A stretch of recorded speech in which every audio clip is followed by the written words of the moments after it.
ஓம் Saravanabhava channel வாயிலாக உங்களை சந்திப்பதில் பெருமகிழ்ச்சி அடைகிறேன். இன்றைய பதிவு பங்குனி மாத ராசி பலன்கள். முதலில் இந்த மாதத்துக்குரிய கிரக அமைப்புகளை பார்க்கலாம். அதன்படி பார்க்கும் பொழுது 5 கிரகங்களினுடைய சேர்க்கையானது இந்த பங்குனி மாதம் மீனமனையில் ஏற்படுகிறது. யார் யார் அமர்ந்திருக்கார் அப்படின்னா, சூரிய பகவான், ராகு பகவான், சுக்கிர பகவான் உச்சம் பெற்று வக்ரமாக, புதன் பகவான் வக்ர நிலையில் இருக்கார். சனி பகவான் இந்த பங்குனி மாதம் 14ஆம் தேதி வரை கும்பமனையிலும், பங்குனி மாதம் 15ஆம் தேதி மீனமனைக்கு பயிற்சியாகிறது. அப்போ சனி பயிற்சி இந்த மாதம் இருக்கிறது. மற்ற கிரகங்களை பார்க்கும் பொழுது குரு பகவான் ரிஷபத்திலும், கேது பகவான் கன்னி மனையிலும், செவ்வாய் பகவான் மிதுன மனையில் வீற்றிருக்காங்க. இந்த செவ்வாய் பகவானுடைய பயிற்சியானது இந்த பங்குனி மாதம் 20ஆம் தேதி, அதாவது 3/4/2025 அன்று செவ்வாய் பகவான் மிதுன மனையிலிருந்து கடக மனைக்கு பயிற்சியாகிறார். ஸோ இந்த கிரக அமைப்புகளை வைத்துக்கொண்டு இந்த பங்குனி மாதம் என்ன மாதிரியான பலன், எதை செய்யலாம், எதை செய்யக்கூடாது என்பதை பற்றியும், எந்த தெய்வ வழிபாடு உகந்தது என்பதை பற்றி இந்த பதிவில் நம்ம டீட்டெயிலாக பார்க்கலாம். அதற்கு முன்னால் நம்முடைய சேனலை நீங்கள் ஃபர்ஸ்ட் டைம் பார்ப்பவர்கள் என்றால் மறக்காம சப்ஸ்கிரைப் பண்ணிக்கிங்க. கும்பராசி அன்பர்களே, இந்த பங்குனி மாதம் என்ன மாதிரியான பலனை தரும் என்பதை செக்மெண்ட் வைஸாக நம்ம டீட்டெயிலாக பார்க்கலாம். முதலில் தொழில், வேலை, வியாபாரம் எப்படி இருக்கு. 10ஆம் அதிபதியை பார்க்கணும். அந்த 10ஆம் அதிபதி யாரு? செவ்வாய் பகவான். 5ஆம் இடம் என்று சொல்லக்கூடிய பூர்வ புண்ணிய ஸ்தானம், பஞ்சமஸ்தானத்தில் இருக்கிறது நல்லது. 10ஆம் இடத்தை குரு பார்க்கிறார். குரு அப்படிங்கிறது இந்த கும்பராசி என்பவர்களுக்கு தனத்தை கொடுக்கக்கூடியவன், லாபத்தை கொடுக்கக்கூடிய அந்த குரு 10ஆம் இடத்தை பார்க்கிறார். 10ஆம் இடத்தை பார்க்கும்போது ஒரு மாற்றத்தை கொடுக்கக்கூடிய அமைப்பு இருக்கு. அப்போ 10ஆம் அதிபதியாக இருக்கக்கூடிய செவ்வாய் இந்த மாதம் பங்குனி மாதம் 20ஆம் தேதி நீச்சமாகிறார். நீச்சம் அப்படின்னா வலு குறைகிறார். அப்போ மனசுல நிறைய எண்ணங்கள் தோன்றும். வேலையில் இருக்கிற வேலை விட்டுறலாமா, வேற வேலைக்கு போயிடலாமா. ஸோ இந்த மாதிரியான எண்ணங்களை கொடுக்கக்கூடிய ஒரு தன்மைங்கிறது இருக்கு. ஏன்னா நீச்சமா இருக்கார்ல, கொஞ்சம் வலு குறைகிறார்லவா. அதே சமயத்தில் உங்களுக்கு இப்போ ஜென்ம சனி நடந்து கொண்டிருக்கல்லவா. இப்போ அந்த 7.5 சனியில் ஜென்ம சனி இந்த மாதம் பங்குனி மாதம் 15ஆம் தேதியிலிருந்து விலக இருக்கிறது. அப்போ ஜென்ம சனி விலகுனா என்ன ஆகும்? மனசு நன்றாக இருக்க போகிறது, மனம் தெளிவாக இருக்க போகிறது, தெளிவான முடிவு எடுக்கக்கூடிய சில சந்தர்ப்பங்களை உங்களுக்கு கொடுக்கும். ஏன்னா சனி 2ஆம் இடத்துல போகிறார். அப்போ 2ஆம் இடம் என்பது குடும்பஸ்தானம். அப்போ சனி எந்த இடத்தில் இருக்கிறதோ அந்த இடத்தில் ஒரு வில்லங்கம், ஒரு தொந்தரவு கொடுப்பார்.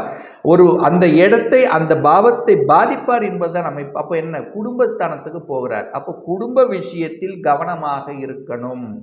கணவன் மனைவிக்குள்ளே கருத்து வேறுபாடுகள் வருவதற்கான வாய்ப்புகளை உருவாக்கும். சில ஈகோ சென்ஸ் வரும், கருத்து வேறுபாடுகள் வரும். நீங்க ஒன்று சொல்றது அவங்க ஒரு முரண்பட்ட தன்மைகளை கொடுக்கக்கூடிய அமைப்பை உருவாக்கும். ஏன் இதை சொல்றேன் அப்படின்னா, ஏற்கனவே 2ஆம் இடத்தில் ராகுங்கிற பாவ கிரகம், பாம்பு கிரகம், அங்கே ஒரு விஷத்தன்மை கொண்ட ஒரு பாம்பு அங்கே உட்கார்ந்துட்டு இருக்கு. இப்போ அங்கே சனி அங்கே போகிறார். அப்போ சனி ராகு 2 பாவ கிரகங்கள் குடும்பஸ்தானத்தில் உட்கார்ந்துருக்கு. அப்போ உங்களுக்குள்ள கணவன் மனைவிக்குள்ள பிரச்சனை வருதோ இல்லையோ, மற்றவர்களால், 3ஆம் நபர்களால் பிரச்சனை வருவதற்கான வாய்ப்புகளும் இருக்கிறது. அப்போ 2 பேரும் கொஞ்சம் விட்டு கொடுத்து அனுசரணையோட செல்லணும். எந்த ஒரு முடிவெடுத்தாலும் 2 பேரும் சேர்ந்து முடிவெடுப்பது நல்லது. அதாவது குடும்பம் அப்படின்னு என்ன, கணவன் மனைவி 2 பேரும் சேர்ந்தது அல்லவா. அப்போ கணவன் மனைவி 2 பேரும் சேர்ந்து ஒரு முடிவெடுக்கணுங்கிறத இந்த இடத்துல சொல்கிறேன். ஏன் இதை ஸ்ட்ராங்காக அழுத்தி சொல்கிறேன்னா, அந்த இடத்துல சூரியனும் அங்கே உட்கார்ந்துருக்கு, 8ஆம் அதிபதியாக 8மாதிபதியும் அங்கே உட்கார்ந்துருக்கு. அப்போ பாவ கிரகங்கள் இணைவு இருக்கிறதுனால தனம், குடும்பம், வாக்கு, இந்த 3 விஷயத்தில் கொஞ்சம் இக்கு வைத்து செய்வது நல்லது என்பதை ஆழமாக மனதில் பதிய வைத்துக் கொள்ளுங்கள் இந்த கும்பராசி அன்பர்கள். சரி, சுகம் சார்ந்த விஷயங்கள் எப்படி இருக்கும்? ஒரு வீடு, வண்டி, வாகனம் வாங்குவதற்கு இந்த மாதம் உகந்ததா அப்படின்னு நீங்க கேட்டீங்கன்னா, 4ஆம் இடத்தை பார்க்கணும். அந்த 4ஆம் இடத்தில் யார் உட்கார்ந்திருக்கார்? லாபாதிபதி உட்கார்ந்திருக்கார், தனாதிபதி உட்கார்ந்திருக்கார். 4ஆம் அதிபதி எங்க இருக்கு? 2ஆம் இடத்துல உட்கார்ந்திருக்கார். அப்போ தனம் வாங்குவதற்கு, தனம் உங்களுக்கு ஏதோ ஒரு ரூபத்தில் வருவதற்கும், அந்த தனத்தின் மூலமாக அசையும் அசையா சொத்துக்கள் வாங்குவதற்கும் ஒரு உகந்த காலம் அப்படின்னு எடுத்துக்குவேன். அப்போ பொருளாதார விஷயத்தில் உங்களுக்கு எந்த பாதிப்பும் வரப்போவதில்லை. ஆனால் பணம் கையாளுகின்ற விஷயத்தில் கவனமாக இருக்கணும். இப்போ வீடு வாங்குறதுக்கு எந்த குறை கிடையாது, வீட்டை ஆல்டர் பண்ணுவதற்கு மாற்று கருத்து கிடையாது, இல்லை புதுசாக வண்டி வாகனம் வாங்குவதற்கு தடை ஏதும் இல்லை. ஆனால் ஒரு இடத்த வாங்கினீங்கன்னா டாக்குமெண்ட் சரியாக இருக்காங்கிறது செக் பண்ணணும். ஏன் இதை செக் பண்ணணும்னா புதன் ராகுவோடு இணைகிறார். அப்போ புதனுங்கிறது எழுத்துக்கு டாக்குமெண்ட்டுக்கு சொந்தக்காரர் தான் புதன். அவரோட ராகு இருக்கும் போது அங்கே ஒரு வில்லங்கம் வரப்போகிறது. அப்போ செக் பண்ணி வாங்கணுங்கிறத மட்டும் ஞாபகத்தில் வச்சுட்டாலே போதும். பட் வாங்குவதற்கு எந்த குறை ஏதும் இல்லை. தாயினுடைய சொத்துக்கள் ஒரு சிலருக்கு வந்து சேரும். தாய் நன்றாக இருக்க போறாங்க. தாய் சொத்துக்கள், தாய் வர்க்கம் சார்ந்த விஷயத்தில் தாயுடைய அரவணைப்பு இதெல்லாமே நன்றாக இருக்க போகுது அப்படின்னு சொல்லலாம். குழந்தை சார்ந்த விஷயங்கள், குழந்தைகளினுடைய அனுகூலங்கள் எப்படி இருக்கு, குழந்தை நன்றாக இருக்க போகிறது, குழந்தை படித்தவுடன் வேலை கிடைக்கக்கூடிய அமைப்பு இருக்கு, பிளேஸ்மெண்ட் ஆகக்கூடிய வாய்ப்புகள் சந்தர்ப்பங்கள். இப்போ ஒரு ஃபைனல் இயர் இருக்கிறாங்க அப்படின்னா பிளேஸ் ஆகக்கூடிய வாய்ப்புகள் சந்தர்ப்பங்கள் இந்த காலகட்டம் சிறப்பு பெறும் அப்படின்னு நான் சொல்லுவேன். அதே சமயத்தில் கடந்த ஒரு 2.5 வருடங்களாகவே ஒரு குழப்பமாக இருந்து வந்த மனநிலை, இதை படிக்கலாமா அதை படிக்கலாமா, வெளிநாட்டில் போய் படிக்கலாமா, இல்லை இந்த கோர்ஸ் எடுத்து படிக்கலாமா, இல்லை அடிஷ்னல் கோர்ஸ் படிக்கலாமா, ஸோ இந்த மாதிரி குழம்பி கொண்டு இருந்தவர்களுக்கு இப்போ இந்த பங்குனி மாதம் 15ஆம் தேதி தீர்க்கமான ஒரு முடிவெடுப்பீங்க. இதைத்தான் நான் படிக்க போகிறேன், இந்த கோர்ஸ் தான் படிக்க போகிறேன், இப்படி படித்தாதான் என்னுடைய ஃபியூச்சர் நன்றாக இருக்கும். ஸோ இந்த மாதிரி தெளிவான முடிவு எடுக்கக்கூடிய சந்தர்ப்பங்களை கொடுக்கக்கூடிய ஒரு மாதமாக இந்த பங்குனி மாதம் அமையும். கடன், நோய், எதிர்ப்பு, பகை எப்படி இருக்கும்னா நிச்சயமா எதிர்ப்புங்கிறது இருந்து கொண்டே இருக்கும். எதிர்ப்புகளை சமாளிக்கக்கூடிய ஆற்றல் இருக்குன்னா அது இருக்கு. பட் எதிர்ப்பாளர்கள் இருப்பாங்க. கூட இருக்கிறவங்களே கொஞ்சம், அதாவது கூட இருக்கக்கூடிய நபர்கள், உங்களோட வேலை செய்யக்கூடிய நபர்களோட கொஞ்சம் கவனத்தோடு இருக்கணுங்கிறத ஞாபகத்தில் வைத்துக் கொள்ளுங்கள். கடன் தன்னுடைய கெப்பாசிட்டிக்கு மேலே கடன் போகக்கூடாது என்பதை ஞாபகத்தில் வைத்துக்கொண்டு செயல்படுத்துங்கள். அதாவது கடன் தன்னுடைய கெப்பாசிட்டிக்கு மேலே போகக்கூடாது. போச்சுன்னா என்ன ஆகும்? கடனை வாங்கி கடனை அடைத்தல், இந்த நிகழ்வே உங்களுக்கு கொஞ்ச காலம் எடுத்து செல்லும். ஏன் இதை ஸ்ட்ராங்காக சொல்கிறேன்னா, குடும்பஸ்தானத்தில் சனி ராகு இருக்கு. இனி அடுத்தது ராகு கேது பெயர்ச்சி வருகிறது. அந்த ராகு கேது பெயர்ச்சி உங்கள் ராசியில் ஜென்ம ராகுவாக உட்கார போகிறார். அப்போ பிரம்மாண்டமாக திங்க் பண்ணி நான் அதை செய்கிறேன் இதை செய்கிறேன்னு சொல்லிட்டு எதையாவது ஒன்று பண்ணி கடனில் சிக்க வைக்கக்கூடிய தன்மை கொண்டு போயிடும். ஸோ அதனால் என்ன நான் சொல்ல வரேன்னா, எந்த ஒரு புதிய விஷயம் செய்தாலும் இந்த கும்பராசி என்பவர்கள் இன்னும் கொஞ்சம் யோசிக்கணும். இது சரியா தவறா என்பதை 100% அதை ஒரு நல்ல பிளான் போட்டு தான் செய்யணுங்கிறது ஞாபகத்தில் வச்சுக்கோங்க. 8ஆம் இடத்தை அந்த குரு பகவான் பார்க்கிறார். அப்போ 8ஆம் இடம் என்பது என்ன?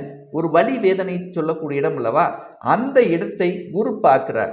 அப்போ கடந்த 2 வருடங்களாக ஒரு வலி இருந்தது, ஒரு ஹெல்த் சார்ந்த ஒரு பிரச்சனை இருந்தது, ஒரு வழக்கு இருந்தது, வழக்கு சார்ந்த விஷயத்தில் மன உளைச்சல் இருந்தது. இதுக்கெல்லாம் சொல்யூஷன் கொடுக்கக்கூடிய ஒரு காலகட்டம் வந்தாச்சு இந்த கும்பராசி என்பர்கள் சொல்லுவேன். இந்த கும்பராசி என்பர்கள் பார்த்தீங்கன்னா ஊரை விட்டு வெளியே செல்லக்கூடிய தன்மைங்கிறது இருக்குது. அதாவது வீட்டை விட்டு வெளியே செல்லக்கூடிய வாய்ப்புகள், வேலை பார்க்கக்கூடிய இடத்துல ஒரு 100 கிலோமீட்டர் தள்ளி 200 கிலோமீட்டர் தள்ளி ஒரு அதர் டிஸ்ட்ரிக்ட் அதர் ஸ்டேட் வெளிநாடு செல்லக்கூடிய அமைப்பு இருக்குன்னா 100% இருக்குன்னு சொல்லுவேன். ஸோ யாரெல்லாம் வெளிநாட்டுக்காக போகணும், அங்கே போய் வேலை பார்க்கணும் என்று முயற்சி எடுக்கக்கூடிய கும்பராசி என்பவர்களுக்கு சக்சஸ் கொடுக்கக்கூடிய அமைப்பு. ஏற்றுமதி இறக்குமதி சம்பந்தப்பட்ட விஷயங்கள், அதாவது இன்னும் குறிப்பாக சொல்ல போனால் தன்னுடைய அறிவையும் தன்னுடைய புத்தியை வைத்து செய்யக்கூடிய தொழில்கள், கன்சல்டன்சி, தரகு, கமிஷன், இந்த மாதிரியாக இருக்கக்கூடிய தொழில்களுக்கு செய்து கொள்ளலாம். ஆனால் பணத்தை போட்டு செய்யக்கூடிய தொழில்களுக்கு கொஞ்சம் யோசிக்கணும் என்பதை ஞாபகத்தில் வைத்து கொள்ளுங்கள். பாக்யாதிபதி, அதாவது இந்த கும்பராசி என்பவர்களுக்கு ராஜ யோகத்தை தரக்கூடிய ஒரு கிரகம் அப்படின்னா அது சுக்கிர பகவான். அதாவது ஒரு கோணத்துக்கும் ஒரு கேந்திரத்துக்கு அதிபதி, 4க்கும் 9க்கு அதிபதியாக சுக்கிரன் வருவார். அந்த சுக்கிரன் இந்த மாதம் உச்ச பலத்தோட வலிமையா இருக்கார். பாக்யாதிபதி நல்ல வலிமையா இருக்கார். பாக்யாதிபதி வலிமையா இருக்கும்போது என்ன, ஒரு நல்ல பாக்கியம் கிடைக்கக்கூடிய அமைப்பு உருவாக்கும். குழந்தை பாக்கியம் கிடைக்கக்கூடிய அமைப்பு. ஒரு சிலருக்கு அதாவது குழந்தை கிடைத்து அதன் மூலமாக மகிழ்ச்சியும் சந்தோஷத்தை அடையக்கூடிய தன்மைங்கிறது இந்த மாதம் சிறப்பு பெறுகிறது அப்படின்னு நம்ம ஸ்ட்ராங்காக நம்ம சொல்லலாம். அதே சமயத்தில் ரிசர்ச் சம்பந்தப்பட்ட துறையில் இருக்கின்றவர்களுக்கு கூடுதல் வளர்ச்சி. இதுவரை குழப்பமாக இருந்தது, ரிசர்ச் கம்ப்ளீட் பண்ண முடியல, புதிய கண்டுபிடிப்புகளுக்கு போகல, வானவியல் சம்பந்தப்பட்ட ஆராய்ச்சி சம்பந்தப்பட்ட துறையில் இருப்பவங்களுக்கு ஒரே டென்ஷன் ப்ரெஷராக இருந்தது. இப்போ அது ரிலீஸ் ஆகும் அப்படிங்கிறத ஞாபகத்தை வச்சுக்கோங்க. ஆன்மீக எண்ணங்கள் கொடுக்கும், ஆன்மீக காரியங்கள், ஆன்மீக நாட்டம், கோயில் திருப்பணிகள், கோயில் யாத்திரைகள் செல்வது, இந்த மாதிரி ஆன்மீகம் சம்பந்தப்பட்ட தேடுதல் சம்பந்தப்பட்ட விஷயத்தில் ஒரு நாட்டத்தை கொடுக்கக்கூடிய அமைப்பு இந்த பங்குனி மாதம் உங்களுக்கு சிறப்பு பெறும். ஒரு நல்ல தெய்வ வழிபாடு அப்படின்னா சனிக்கிழமை தோறும் ஆஞ்சநேய பகவானை வழிபட்டாலே நல்லது. அதாவது தைரிய வீரியத்தை உருவாக்கும். அதே சமயத்தில் குலதெய்வத்தை சென்று வழிபட்டால் உங்கள் மனசு, எண்ணம், செயல், சிந்தனைகள் அதாவது சிறப்பு பெறும் என்பதில் மாற்று கருத்து கிடையாது. ஒரு துல்லிய பலன் வேணும், ஒரு பர்சனல் கன்சல்டேஷன் எடுத்துக்கணும், சுய ஜாதகம் பார்க்கணும் என்று விருப்பமுடைய அன்பர்கள் டிஸ்பிளே தெரியக்கூடிய நம்பருக்கு வாட்ஸ்அப் மூலியமாகவோ ஃபோன் கால் மூலியமாகவோ தொடர்பு கொண்டு அப்பாயின்மெண்ட் பெற்றுக்கொண்டு கன்சல்டேஷன் எடுத்துக்கலாம்.